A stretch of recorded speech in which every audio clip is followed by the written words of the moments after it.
welcome back to Jan's Views on Crime, Jay Slater, Twitter Talks. I know it's been a long time. I am sorry. I've had an awful lot going on in my private life, and I've also had a lot going on in my creative life. And I don't know, time's just gone by. I could sit here and make 101 excuses, but you're not here for that. But what I will say is I'm glad that you are here. Welcome. Let's take a look at what's been said on Twitter, shall we? Before we do, how are you? I hope you're good. I hope you're taking care of yourselves. I hope you're not getting burnt to a crisp, as so many of us tend to do. I'm actually all right. But I will say, my son and his fiancée have just got back from Miami. Honestly, they're such a wonderful colour. I love it for them. And they've had a wonderful time. Anyway, you don't want to hear about that either. Right, Twitter. That's why we're here. So, amazingly, after a year after Jay's demise, somebody, they seem to have woken up. Some people seem to have woken up to what's actually happening in these islands, these paradise islands that us Brits flock to. I feel bloody mad, but anyway. So which one should we look at? Flying Easy has put shocking Tenerife nightlife exposed. I mean, where have you been? Where has this flying eyes been? We've been saying it for the past year. Jesus. Anyway, so look at this. Okay. O'Neill's. That's used to be, well, it looks like it's an Irish bar, doesn't it? I don't know whether it is actually an Irish bar. I know my son, who's a musician, has gigged in several O'Neill's. I think actually one in Belfast or Dublin. Anyway, it doesn't matter. So yeah, they pop up everywhere and they attract the Brits, because the Brits are out there in the foreign country and they're like, oh look, they've got an O'Neill's over there. And Brits, I mean, I shouldn't paint everybody with the same brush, but a lot of British, when they're abroad, they just look for things that are familiar to them. So these guys are around. Look how busy. Look how busy this is. Let's see if I can click on this and see how busy this street is. Come on, come up. Right. Now, look at that. Look at all those people there. All right. So let's read this, shall we? Inside notoriously wild nightlife of Tenerife, where Jay Slater died and drugs still flow 1 year on, with drugs flowing so easily on its notorious strip that lines of cocaine are offered free with drinks at bars. Tenerife's dark criminal underbelly simmers close to the surface. It's been simmering for years. Where have you been? And no, I'm not signing up to your newsletter. Bog off. All right, now the Sun can reveal how the Spanish party island is at the centre of an increasingly volatile turf war between, wait for it, British narcos and the Italian mafia and even biker gangs like the Hells Angels, as they vie for control of its rampant narcotics trade. Do you know, perhaps if these people, I mean, is this from the Sun? I don't know. Perhaps if these people listened to the true crime people online, then they would have known this before. Why are they bringing this out in August? It's insane. The holiday island of Tenerife is being blighted by the rise of organised crime. The rise of organised crime? That's been there for years. Anyway, I'm just getting all exasperated now. No point in that. And then they've got a picture of Jay. They've got a picture of a Sun journalist. Oh, Graham Culliford. He headed to Tenerife to investigate. Let's hope he did a better job than that other pillock. What's his name? The one from the Manchester News. Do you remember him sat there with his new hairdo and everything? Yeah, saying, oh yeah, it was so treacherous. It was this. Yeah, all right, whatever. Right. Last month, our team. What team? What team? Our team first saw firsthand how Class A drugs such as cocaine are still being freely traded at its festivals and resorts a year since the 19-year-old was found dead in a ravine. And today, experts are warning that Tenerife has become a gateway for organised crime gangs intent on flooding Europe with hard drugs, transforming the holiday hotspot into a dangerous den of thieves. These guys. I mean, is this 2025? Is it? Oh, and then we've got we've got an advert. Book your Ventura trip. Yeah, go and join them all over there. Go and join the druggies and everything. Have a whale of a time. British gangs dominate the local supply routes, peddling cocaine, ketamine and marijuana to tourists, and violent clashes are becoming increasingly common as they battle for control. It has sparked fears that innocent tourists could be at risk, with ruthless crooks also targeting them in large-scale scams, leaving them thousands of pounds out of pocket. Lordy Miss Claudie. And then we're going into the drugs, and we're going into how they do, what they look like, and there. I mean, like, this is a new thing. Yeah, this is a new thing. And it's a fugitive's paradise. It's the lack of judicial oversight that makes the island a favoured retreat for crime bigwigs desperate to avoid the law. Of course it is. Of course it is. That's what we've been saying all along. Oh, please stop. I hate... Who's this? Who's this? Oh, John Clark there with a little kid in the background. Yeah, nice. Nice. He tried to find refuge in Tenerife, apparently. Hopefully I found a razor and did something about all that hair on him. But anyway, hordes of cash found in a shoebox in Clark's home. None of this is new news, though. It's not new news. Elsewhere on the island, tourists have fallen victim to scams. Yup. I mean, this is what everybody has been saying. Oh, what's this? Oh, it's Hell's Angels. I'm so naive. I thought that was the police arresting one of their own.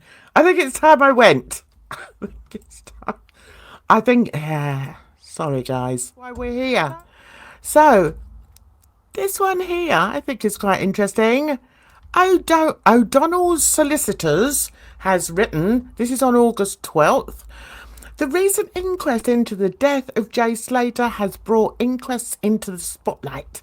Here, Ken Lees discusses the inquest process and how it can help families to uncover the truth, especially in cases involving potential clinical negligence.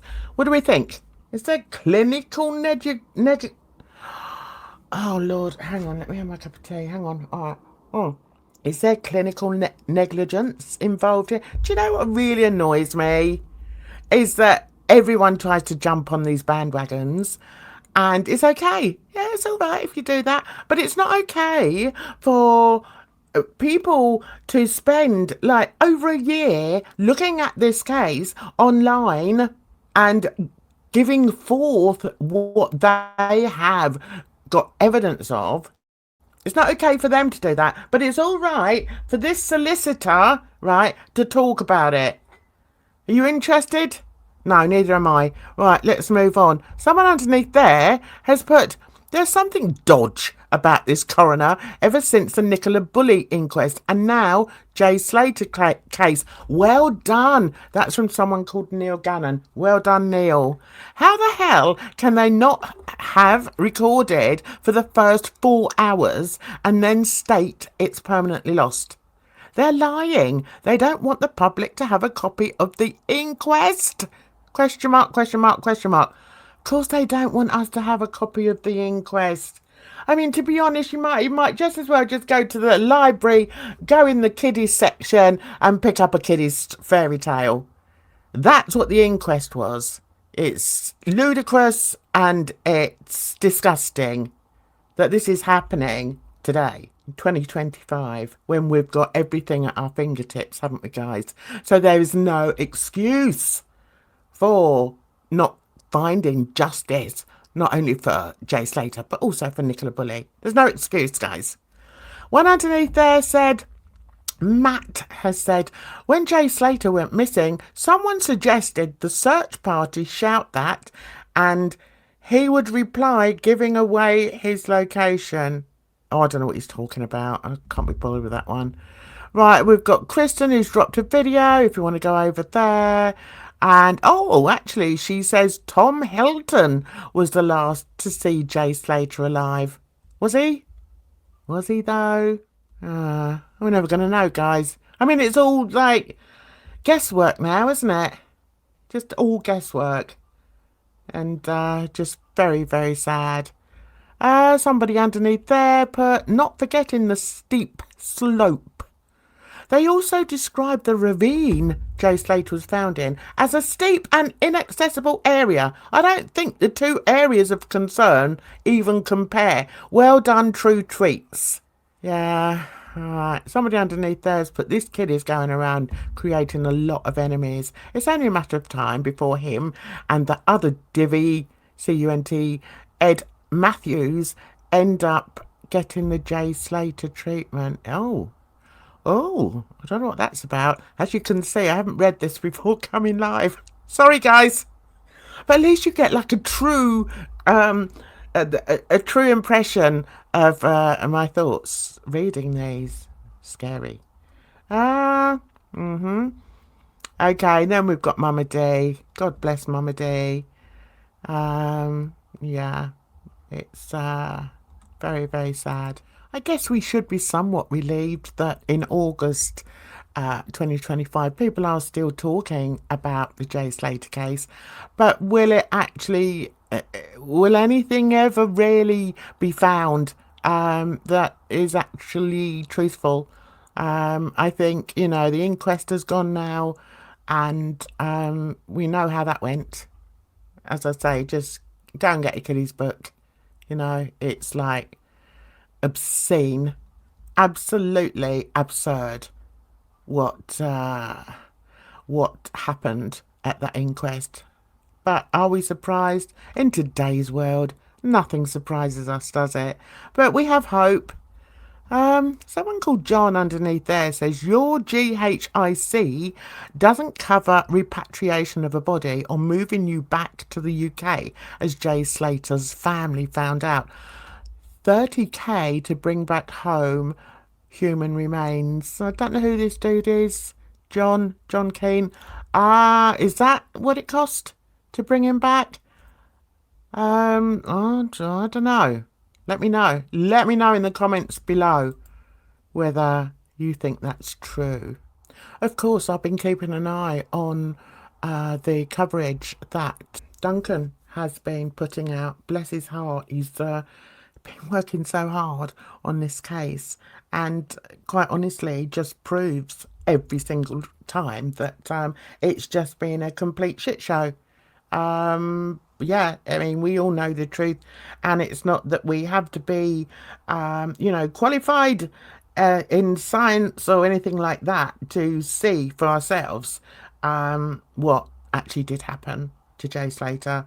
It's obvious what happened, and I believe that Wax has stepped back from the case, and I think also that Mama D has stepped back, but Duncan is tenacious and he's worked unbelievably well. I really applaud him for his deep dives, not only into what happened on the day, but also the people surrounding this case, because that's where the truth lies. The truth lies in putting together all the nonsense that has been fed to us by certain people, such as Mark Williams Thomas, such as Ayub, and such as the main media. So as you can see, it looks, I mean, does this mean that mainstream media are finally going to properly look at these islands? And we're not just talking about Tenerife. We're talking about Mallorca.